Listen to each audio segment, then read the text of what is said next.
Hi, Andrew. I see you.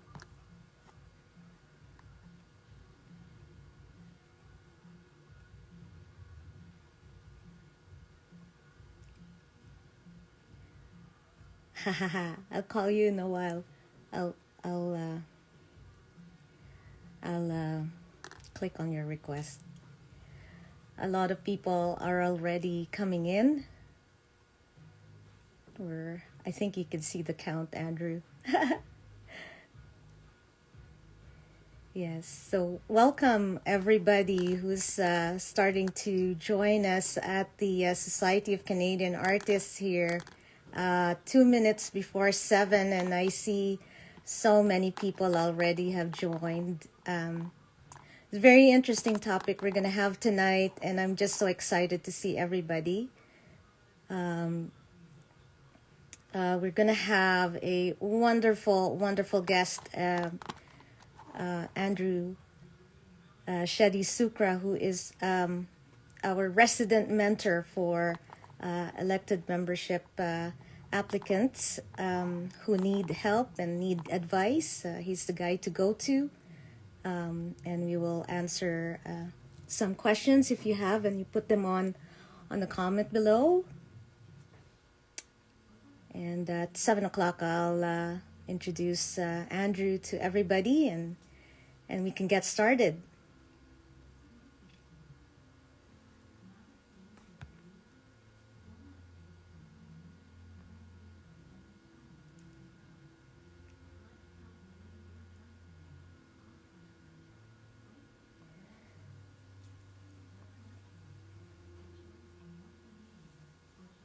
So it's almost 7, so I'd like to introduce myself first to everybody.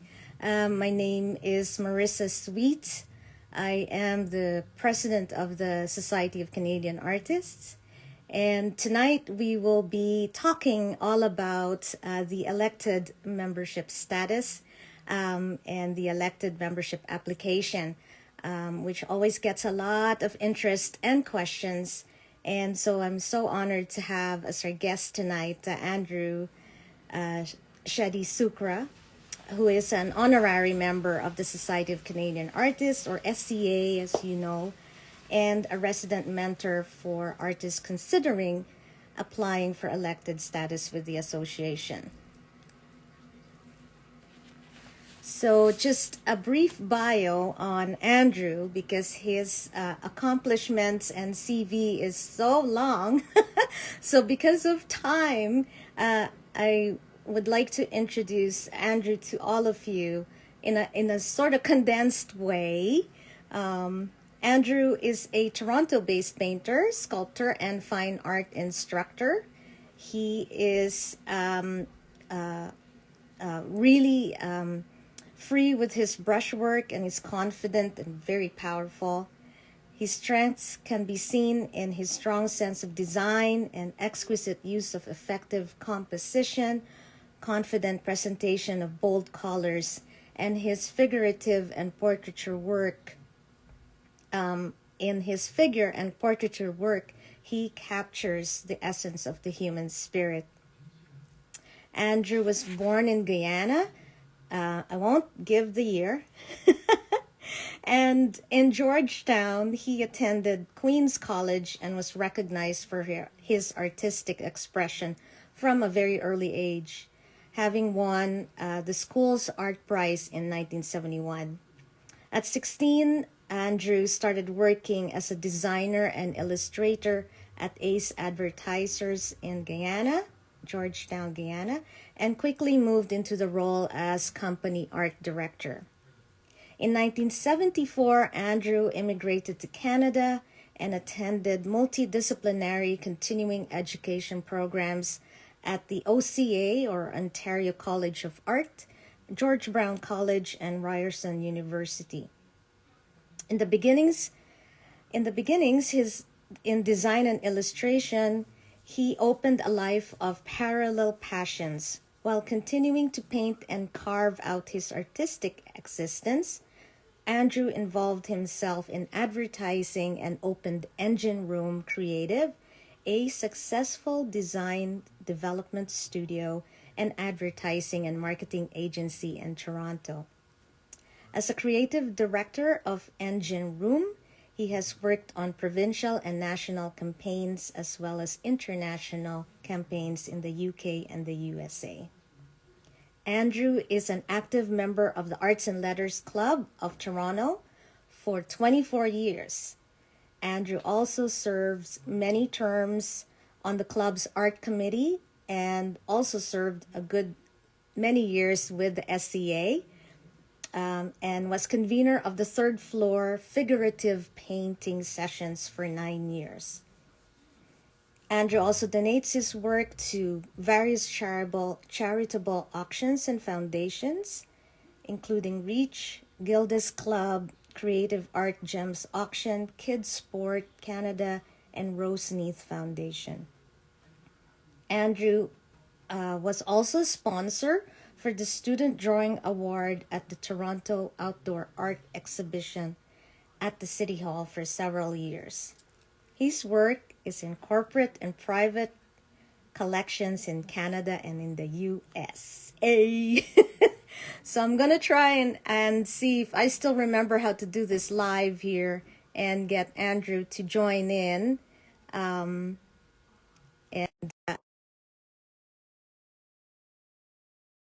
see it, and you can join the live.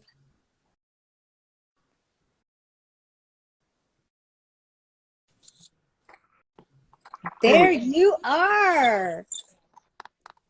Hello, Andrew. Can you hear me well? I can hear you bright and clear. Bright and clear. And I can see you bright and clear with your bandana. I just finished teaching, so when I teach, I don't want my bald head to be scaring the kids. And they're not kids; they're adult students. I don't want my bald head to shine too much in my studio. You know? Oh, well, you know what? Our kids will always be our students, isn't that? Well, like, these are mature students. Yeah. So they're. I have mature students as well, and I still call them my kids. Yeah. Yeah. I think it's because we nurture them and we also mentor them at the same time. So. And I take nurturing and mentoring from them as well too. So. Yes, vice versa, right? The win-win situation. This was the class from Michael Gallery that just finished, and I just had time to squeeze in some dinner, so I'm here. Did you have time? No, little bit, un poquito. Yep. Well, Andrew, thank you for opening up your busy schedule and doing this live interview with SCA. We really need your guidance and clarification, especially for artists who don't know where to begin when they want to apply for elected membership status. Our call for elected member was opened last week, February the 15th, and we're starting to get entries already, which is absolutely amazing. But, you know, one of the questions that I get, and it's very important for us, is how important is a curriculum vitae in the application? It is very important. It ranks right up there with your body of work. Even though you are, excuse me, you are presenting a body of work that you've created over time that has to have quality. The society is looking for the foundation that created that body of work, and the foundation can be seen in your CV. Mm-hmm. And a big part of that CV is how you've approached your learning, the places you've taken classes or courses, what sort of volunteering work you've done, because when we volunteer, we learn, and when all of that information is put into our CV, the judges quite often are looking for that. And after being blown away by the quality of your work, they want to be reassured with your CV. That's right. So really, professional development is key, right? And it's you know, training, workshops attended, art education, just to show that you're serious in developing your art. and you're open to education. Absolutely. Absolutely. Because I know quite a few artists who are doing the same thing from the time they started painting to now. They don't see the value of taking a class. And for some of these artists, it works for them. There is no hard and fast rule because they're good at what they do and they're consistent. And if you're presenting consistent quality in your work, you are the artist. You're doing your thing. But I also know artists who are constantly, not to say they want to be all over the place, they're constantly looking to be on that path of continuous improvement. That's important. It's very important. So you're growing, Yes. you're attending workshops, you're continuing to develop as a professional. So what about the memberships and affiliations that's in the curriculum vitae? How important are being a member of an art association? That's a very good question. Once again, I will say there are loners sitting in a dark studio somewhere who've been doing their own thing for a very long time, and they've gotten better at what they've done by focusing their attention on their canvas and looking for ways to get better. But I also know that there are artists who, when you are part of an arts organization, you interact with artists who can expand your horizons and help you to see things differently and to help you to grow as an artist. And I do believe that the jurors, when they look at that, or even a potential buyer of your work, they look at this and they say, you belong to that organization. I've heard good things about that organization. You must be a professional because you are now SCA behind your name. So it is important. I've actually met collectors who have said, oh, don't talk to me about your SCA and your OSA and all of that. They're rare. Oh. They're very rare people. They don't care too much about it, but I do believe that in the value of belonging to the SCA. I'm part of other organizations as well too, and I know the value. Yes. I know how much it grounds me, and it also, I wouldn't say it validates my work because we all have ways of validating our work, but certainly to know that if I stand in front of a group and say, I'm Andrew Cheddie Sookrah, I'm a member of the OSA, the SCA, etc., the CSWC, I've already put my work into that context of being a professional. Right. Yeah, absolutely. Now for exhibitions, is it like for a curriculum vitae and they see that you have exhibited your work, it adds points of credibility as well, right? Absolutely. Absolutely. Quite often we enter juried shows, and we all know that it takes quite a bit of work and prep and organization to enter the show, and then you have to go along with the decision of the jury. That whole process really establishes us as someone who's serious about their work. We've taken the time to do it and to enter these shows and to be in it. We're showing with some top quality artists as well too, and some of them are saying, oh my goodness, I'm showing with that artist, referring to you. So yeah. it works all around for everybody. Right. Yeah, definitely. Now in the curriculum vitae, there is something here that I've received questions about, like contributions to an artistic community. So there's some areas in Canada that do not have this kind of access to an artistic community. So I know it. What could they do so that the jurors could see that they are contributing to their community in an artistic way? That's a very good question. It's one of the questions that I'm asked quite often when going over the requirements. Yeah. How important is that contribution, and how do I get involved, etc. Well, first of all, on the level of being, say, in your community, there may be art groups there, or they may be schools or drop-in centers, That's right. That's or right. or even a neighbor who is elderly, Right. who might want to have a chat about art or want to do art lessons. That's a volunteer situation. You can say, Yes. I volunteer in my community by spending a few hours a week or a month working with somebody who benefits from the the joy of having a canvas in front of them and expressing themselves creatively, and it helps me to communicate with that person as well too. Yeah. On an extended level and a bit more sort of organized level, an artist can volunteer a week or so, or sorry, a few hours a week, for instance, if there is an elderly care facility around.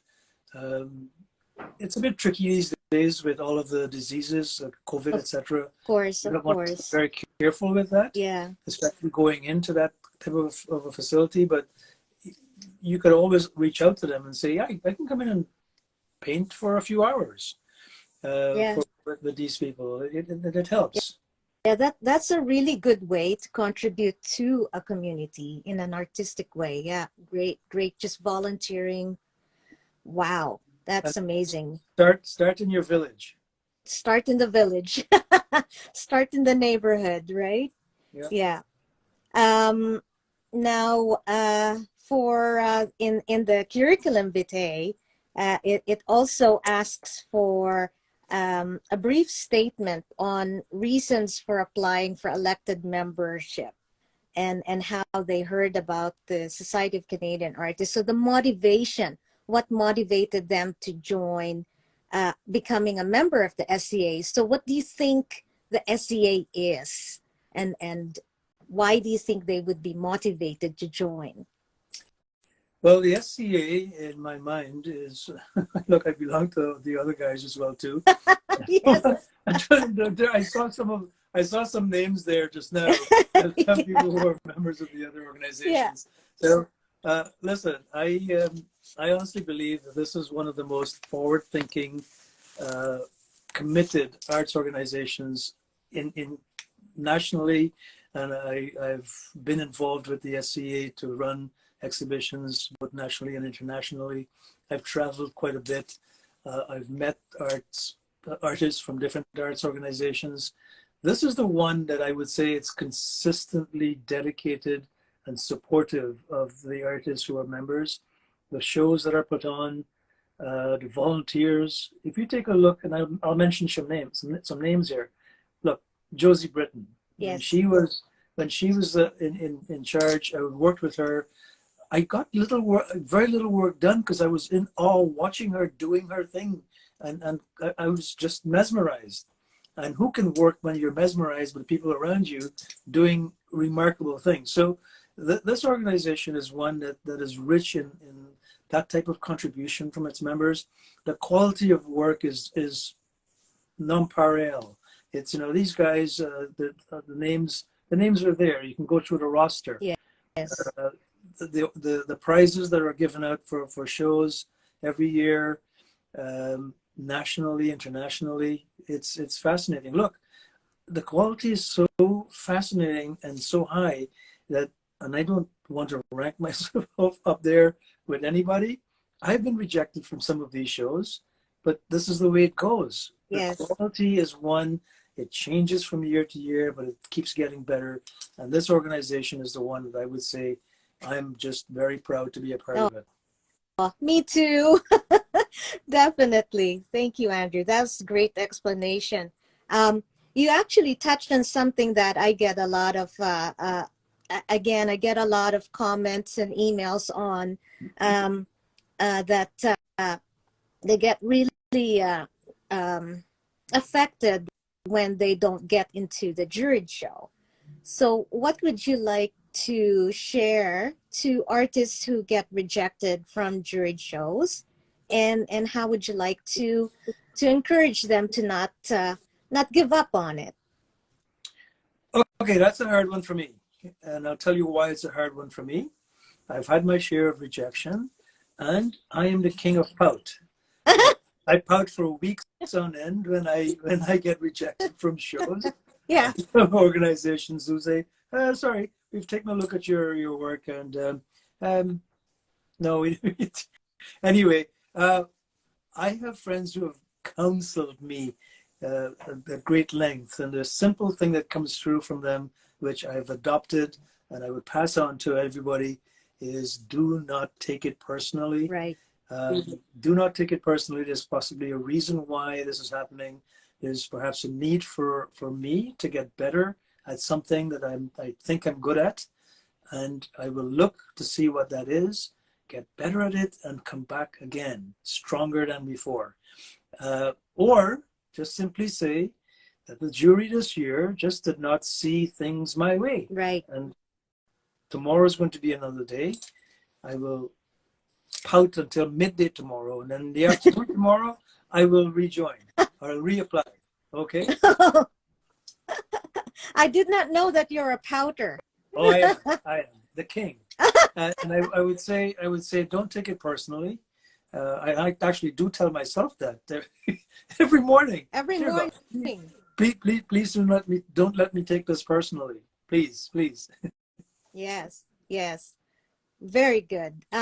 Yeah, and you know what? It is part of the process of being a professional artist, right? You're continuing to learn, you're continuing to grow, and jury submissions are tough, and sometimes the jurors or the panel of jurors are tough, and they're looking for something, which is going to lead on to more of the technical questions that I'm going to ask you later, Andrew. But hold that thought, Marissa. Hold that thought.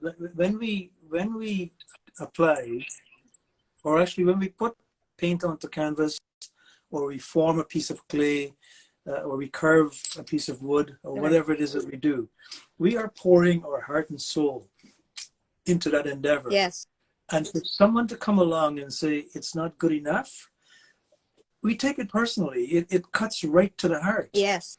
And we have to feel that disappointment. We have to, and then we have to embrace ourselves, and then we have to say we're going to get up and keep going again. Yeah. But if we didn't pour our heart and soul into this endeavor, we could simply say, yeah, you know what, I just did something and I just presented it to someone. They didn't like it. So what? I don't care. Yeah, that's okay. But to be perfectly honest, we feel the disappointment, we feel the pain, we embrace it, we accept it, and then we move on. Yes. Yes. But it is painful. It is painful. So you just have to get up the next day. I think it's also, I mean, like it is art, and art is subjective, right? So it shouldn't be taken personal. Nope. So yeah. Nope. Yeah. Excellent. Well, I just wanted to stop midway here. There's a lot of people joining us midway, and I just wanted to tell everybody that I am interviewing the great Andrew Sookrah, who is our resident mentor in applying to the elected membership call, which is out now until March 31. It's a long process, so sometimes you go in, you write down a few things, you can save it on entry thingy, and then go back again and fill out you continue working on the pieces. And it is a long process and very, very time consuming. So take your time with it. So Andrew, this is a collection of questions over time. So I'm just so glad that we now have this opportunity to go on Zoom and just tell everybody and share and answer questions online. And I'm going to put this on our YouTube channel for people who would like to listen to you in our interview tonight. Absolutely. I'd like to pause for a moment and say a heartfelt thank you to the ones who have taken the time to post in the chat I'd like to say thank you for your gracious comments. It's been very kind of you. I've recognized a few names, and I'll say hi to them. Yeah, he says you're the best. If you have any questions, you can write them down on the comments, and we'll try to get to you. Okay, so Andrew, we get a lot of questions on the categories. We have 10 really strong categories that the jurors will be voting on. So it is a system that they would be voting 1 if it's not up to par. 3 would be average, and then 5 would be of excellence, right? So they have a point system that they go by. Yep. On the 10 categories.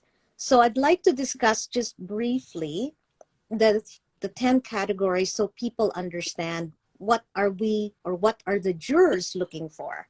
So the first one is technical excellence. What is technical excellence?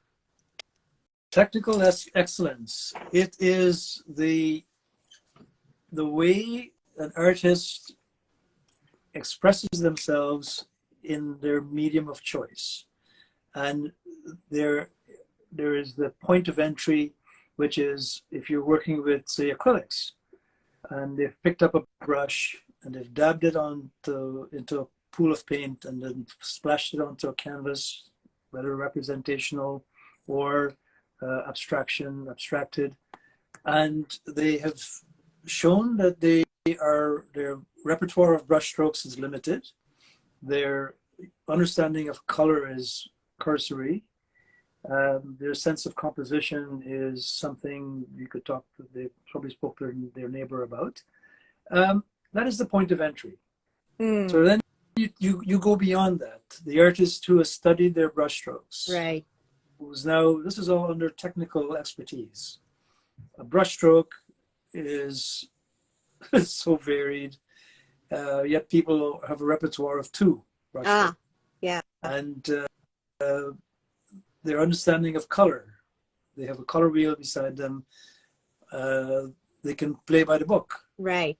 That brings you up a notch, perhaps. However, the ones who understand the color wheel and then they can dance with the different colors, suddenly a juror who knows how to recognize that starts to see somebody who does not only have a conversant knowledge of the technical qualities of say acrylics or clay or whatever, but they are now doing the tango with this medium. Right. And the juror who can recognize that suddenly can start saying thanks for taking on the job of jurying this art show, because they're finding artists here who are playing with techniques beyond the point of entry. Yeah, so there's that confidence, right? There's that they know exactly what's going to happen, and they are experimental, and they're not afraid, you know. And they're having fun, and they're going beyond the basics. The basics. You know, the first chapter of the basics. Right. Yeah, that's great. That's a good way of putting it, like the technical excellence. So wonderful. The next category that they will be voted on is the consistent body of work. So what is a body of work? I actually had a chat with somebody who's on the call today, this morning, about that specific topic. And because my brain is a bit addled at the moment, I'm trying to remember what we talked about. A consistent body of work. You could have a consistent body of work, and this is where I sometimes have a quibble with jurors who look at a body of work and say it should all be one medium, one style, one genre, etc. Right. However, and I should underscore my comment. Underscore. We are working with jurors, and we have to put ourselves in their seat. They've been given a list of requirements that they have to fulfill in their job as a juror to make sure that the standards of the SCA are upheld. So a consistent body of work, in my opinion, should be a body of work that that highlights the artist's ability to express themselves confidently, joyfully, and powerfully in their medium of choice. Okay. As well as their ability to take risks in that area, even though it may scare the jury. So there should be a consistent body. If you're presenting 10 pieces, right, and say you have landscapes in them, and you decide, okay, here's my landscape, and I've done 7 of these pieces, I would recommend, and I would encourage the artist to say, I've done these landscapes that are my consistent technique and quality and genre and subject, etc. But here's where, after taking a workshop with Marc Granbois, I came back and I became this artist. And Marc Granbois recommended I take a workshop with Marissa Sweet, and I'm going to sign up. I'm going to sign up next week to Marissa's. And I've started to take these risks, even though I have been doing really well. I've been selling my work. I'm a established artist, or I'm an emerging artist, and people are buying my work. I feel good about what I'm doing, but I want to take some risks. So the consistency is there, but I'm prepared to take risks of getting better. So, and make sure your body of work is, say, consistent subject matter. For instance, that's one. Yeah. Then your presentation of your subject matter. Yeah. Consistency. The quality. That is very, very important. You could have 10 landscapes, and one of them is very, very good. Mm-hmm. The rest of them are you threw together. That brings me around to a point that sometimes we tend to not put as much emphasis on, and that is the need for every artist to be an honest judge of their work, not to like everything and not to hate everything. You find a large number of artists, and I see them every day when I work with artists, the first words out of their mouth is, I hate this, it's a piece of crap, why am I even here? It's not working, I'm having a bad day. And I simply say to them, listen, you are judging your work with the criteria that you would use to judge a finished piece of work, and you are just starting. Yes. You are just starting. Yeah. So that when I give them advice like that, it helps them to start judge their work objectively. Mm-hmm. And when we start judging our work honestly, without that filter of what will people think if I say I like this, it's my work, will they like it? Stop that nonsense. Stop it. Look at your work with those checklists of things: composition, color, pattern, technique, texture, subject, etc., etc. If they check off all of those on that list, then you have a consistent quality in your piece. And when you have developed that ability, you will put together a selection of work that you will be able to say, I've looked at 25 of my paintings, I have picked 10 of my best. Mm-hmm. Not That's 10 right. of the ones that I like because, I was walking down that lane, I remember that day quite well. I met somebody in the pond and it was a fabulous day. It was a lousy painting, but you had a great day. Don't include that painting. Yeah, well, that's good. So, consistent body of work, so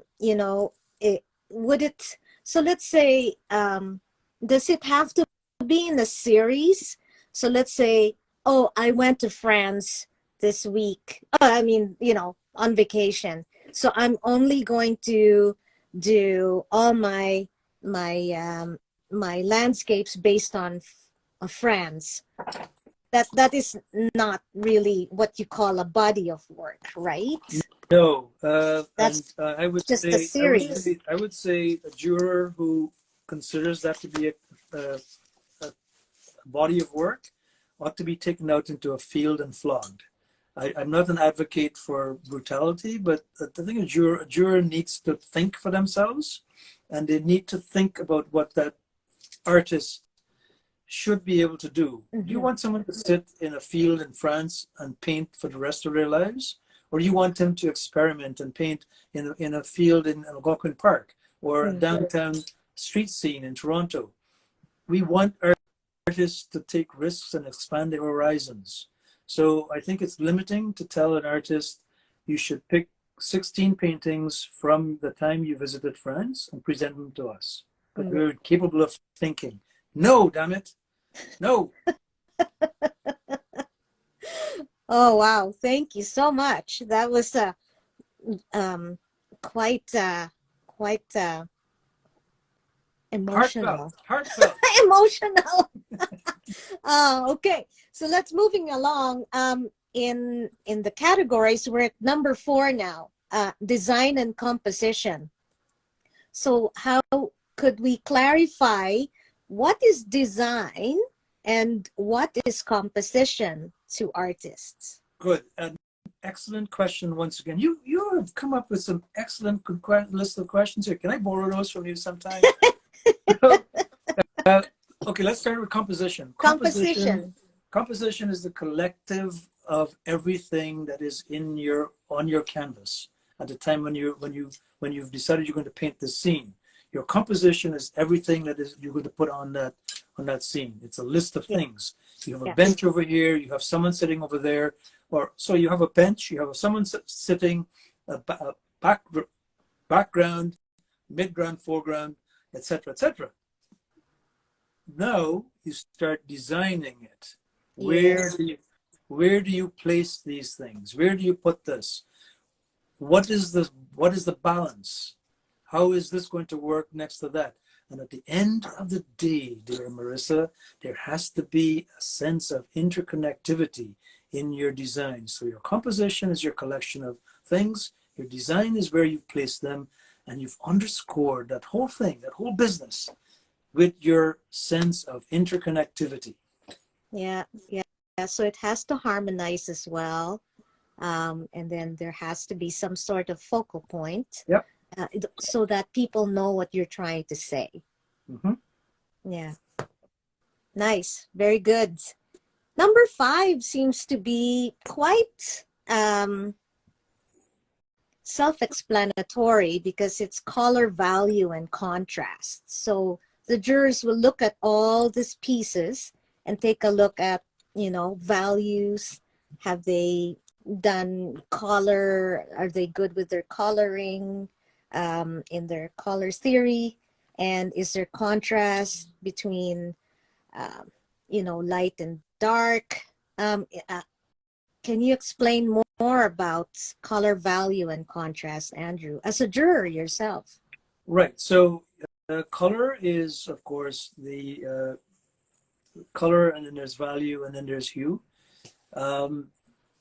Let's start with value. On a scale of 1 to 9, 1 being light and 9 being dark. If you place 1 next to 2, you will have harmony and in a sense of value. If you put 1 next to 9, you have drama. You put 1 next to 5, you have a bit of conversation going on. So you can sense in between the 1, the 5, and the 9 where you would like to have that emotion in your piece. Do you want this area of your painting to have drama? Then put 1 next to 9. If you want an area of calm in your painting, put 3 next to 5, next to 7. There's a sense of harmony there. Taking a look at the color now, the color wheel. If you want harmony in your painting in one area, put analogous colors next to each other. Greens next to blues, oranges next to reds. If you want a party happening on your canvas, pick up some orange and put it next to a green. Right. etc. Have the things across the opposite end of your wheel. Of the wheel. Absolutely. Yeah. Mm-hmm. Yeah. Yeah. Yeah. Sometimes I like to have a party in my paintings. And you know what to do. Yeah. Yeah. Yeah. Definitely. Yeah. Now we go to number 6, Andrew. It's called a visual impact. So, what is visual impact in an art form, in a painting? So, am I looking at this? Where's my visual impact? I'll give you an example of visual impact. Look, we walk around every day, we see things that make us stop and pause, Yeah. and there is a degree of visual impact there. It could be light shining on snow. It could be uh, something garish that's happened. Um, Not to put too much drama on it, you could be something that's fallen, broken, and that's a dramatic visual impact of something that's happened. But for me, in my work, I think it was last fall, I was in the Yorkville area of Toronto. I used to work in that area, and I was getting the bus to go down to the Arts and Letters Club. And across the road is a building that actually I worked upstairs on the 7th floor, but it's a massive, like 25-foot ceiling or more. And there was a mural that was hung on the window. And it's of, there were two different murals. One was a gentleman, and he's doing a handstand, and his legs are up in the air. And this is a massive, he's the only image in this ad. Oh. So that is visual impact. It stopped dead in my tracks. And the other one was a young lady who was doing a handstand on a rock in, I think it was Algonquin Park. But they angled it in such a way, it seems like she was about to fall over. But she had the most peaceful expression on her face. That is visual impact. Right. For the abstract painters out there. Yes. You could have visual impact with those colors that we talked about. Yep. With a slash of a brush stroke on your canvas. And I was talking to a friend of mine just was it this morning or yesterday? We were chatting about our careers and where we are in our careers. And she is an amazing abstract painter. With 3 brushstrokes, she could create visual impact that stops you. You were walking in a room, and with the force of her decision making, those 3 brushstrokes, with 2 colors, black and maybe red, perhaps, or just black and gray. Sure. The decision of the power of the brushstrokes has visual impact. Wow. So, yeah, I get it now. Yeah, very good. Now we get into a little bit tricky again. 7, 8, 9, 10. 7 is professional development. So, a lot of people who join the our association don't have a fine art degree, and really, and some of them are really apprehensive in joining because they don't have a fine art degree. So what do you think about professional development? How important is that, and what are we talking about here? You've touched a raw nerve for me, but I will calm down. I will not calm down. And I will answer your question to the best of my ability. First of all, every time we regurgitate something that we were taught in school, and I'm not making light of the MBAs and the BFAs, whatever the designations were for going to art school and coming out with a degree. I'm not for one moment making light of it, because I think it's important. Every act of going to school is the foundation, brick in your foundation to build your artistic career. However, if we only regurgitate what we were taught in school, we are presenting book learning onto that canvas. We have to stand on our own 2 feet, and we have to build on what we have learned. Yes. So it is important just to have that on your CV if you've done it. Be proud of it. proudly put it on your CV. I attended this art college or York or whatever, the university. I'm out there, I'm here, and I'm better for it. If, however, you're forcefully creating magnificent works of art without the touch of a teacher's hand on your shoulder to guide you, shouldn't you be celebrating that? Shouldn't you be proud of that as well too? Yes. And I bring you back to that point earlier on of being able to judge your work forcefully and honestly. If you are looking at your work without the filter of the book learning need to have a designation behind your name, and you can look at that work and say, I have created visual impact, I have a repertoire of brushstrokes, and I'm proud to present to you, then go for it. Yes. Submit your application. Yeah, yeah, definitely. Wow, thank you, Andrew. I hope that inspired a lot of people who are it's just they say, oh, I don't have that background in fine art, and really it's all about practice, continuing to learn, attending workshops, getting your feet wet, joining jury shows, learning from teachers, various teachers. You don't need your fine art degree, although if you do have your fine art degree, it's also good to know, but Absolutely. it's not imperative. Absolutely. One of the ways artists can get better is not just going to art exhibitions to see what the artist is doing, but to stand in front of a piece of work and analyze it. Measure the brushstrokes, count the different brushstrokes, see where the artist has used color for impact, texture, composition, design, all of those things. Analyze each painting you look at. Be a judge and a jury, and say to yourself, if I were judging a show, would I include this piece of work? And there's a chance you might say no. There's a chance you might say, I want to give this artist an award. So that's one way of learning. You will learn from looking at and analyzing people's work. Wow, thank you. So now we have 8. Number 8 is artwork exposure. Now there are locations again in Canada. Our country is so wide, vast, and beautiful. But there are locations in Canada that are small and smaller. And how does one get their artwork exposed if in their community there are no art shows, or there are no areas that they can show their work?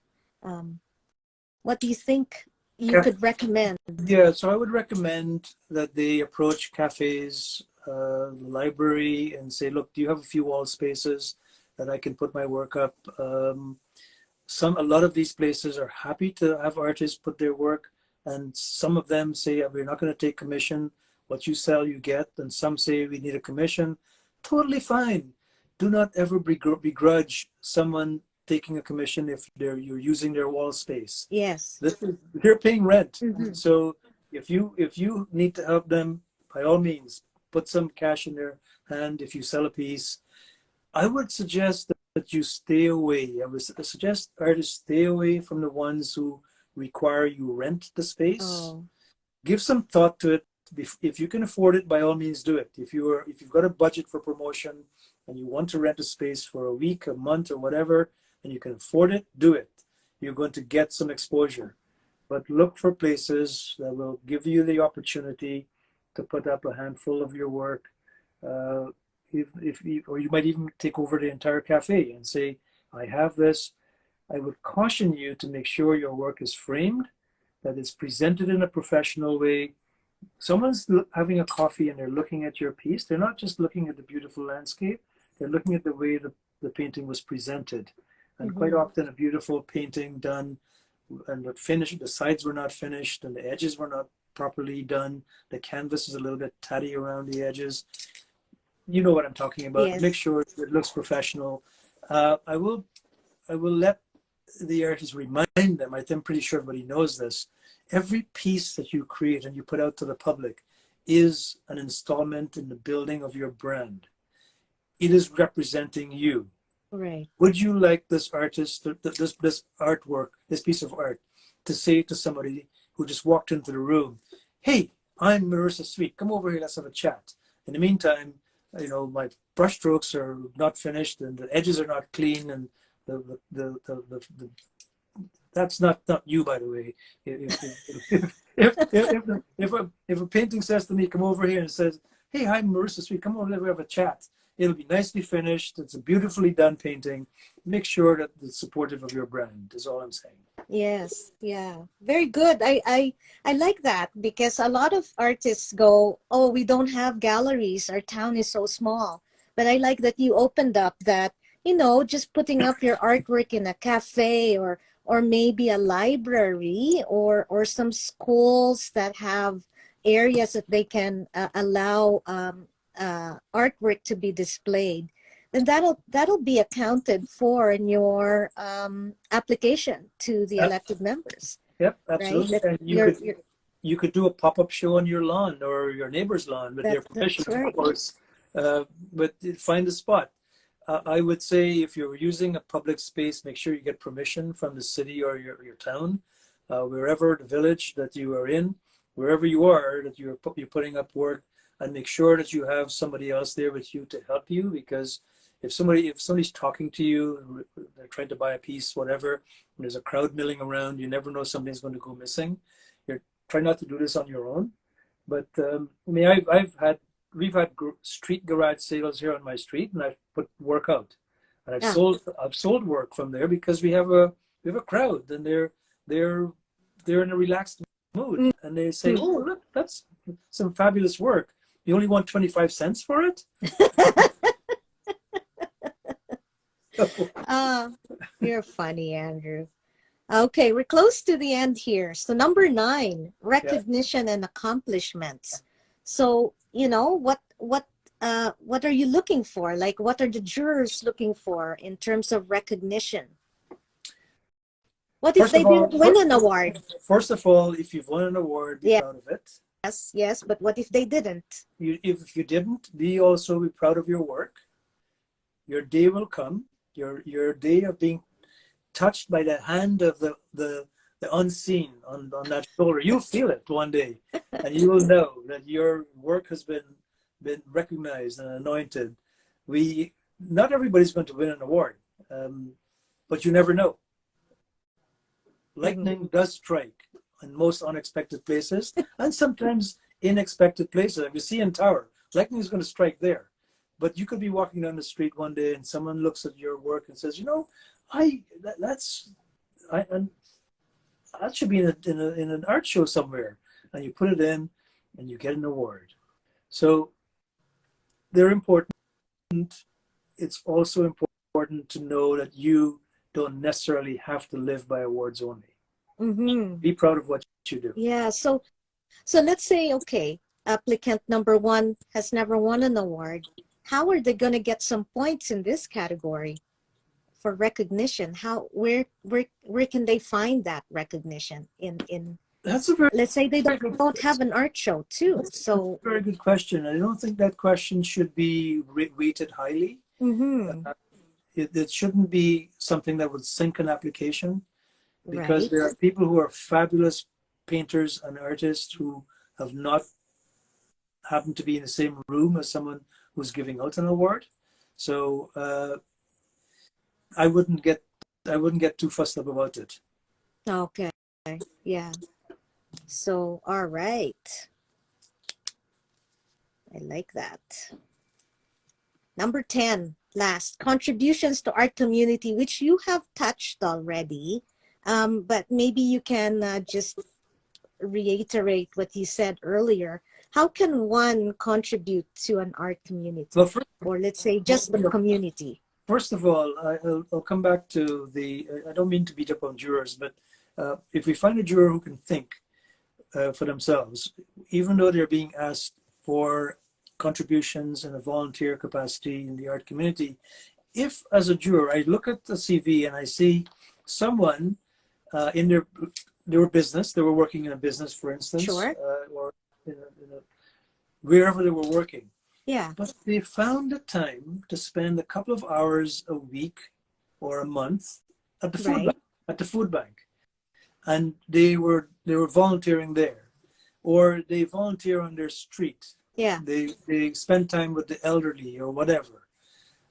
They've done art classes for their family. That is a form of volunteering.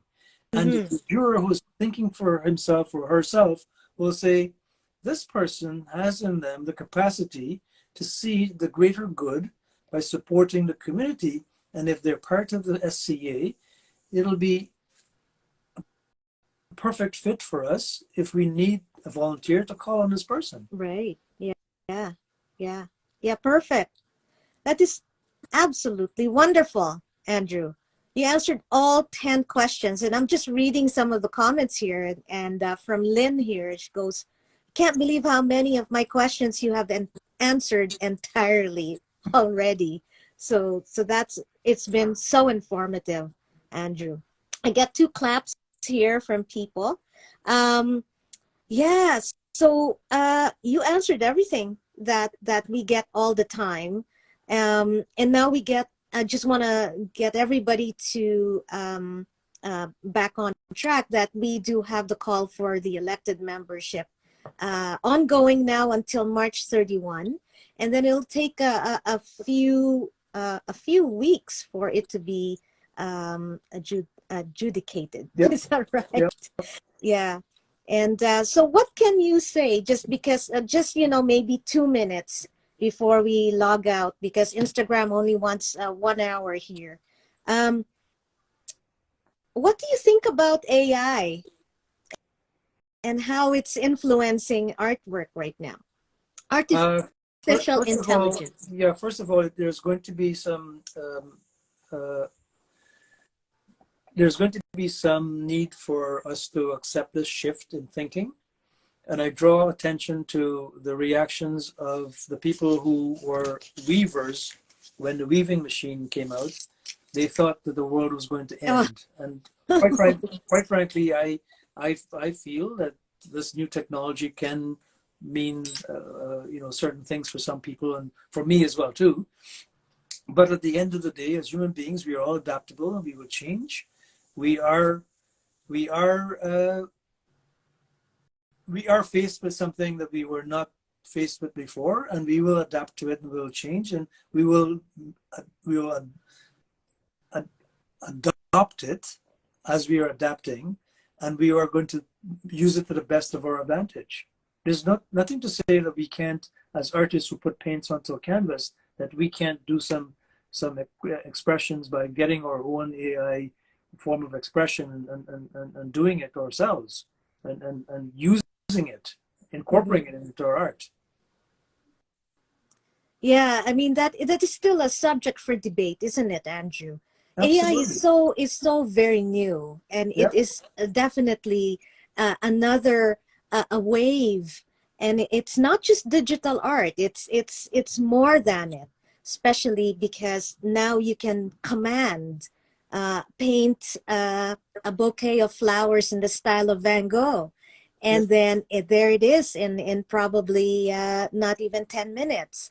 Yep. So it is great, and it is going to come. It is here. It'll be another conversation, right? Yeah. I would suggest that we embrace technology, and I will leave artists with this one thought. Every artist should embrace technology as it's available to them in their lifetime. Experiment with it. You don't necessarily have to use it all the time in your work, but be aware of it, experiment with it, and embrace it. Yeah. But at the end of the day, be true to yourself. Wow. Ah, you are so great, Andrew. And I hope you helped a lot of people watching this live. I want to thank you once more for spending an hour with us to answer all the questions that I've put forward to you, Andrew. Marissa, it was always great chatting with you. You're very insightful as an interviewer, and you asked all of the right heavy questions. So thank you. And we still have to dance, right, Andrew? Yes, we have to. We have to. That dance floor was ready at the SCA's annual get-together at the Arts and Letters Club. I That's missed right. you there. Yeah. Yeah, I had COVID I know. last December. I know. Yeah. Yeah, but definitely we will see each other, maybe perhaps at the AGM. Absolutely. Okay. Absolutely. Well, I have not to hang up, but I have to say goodbye to everybody who came out.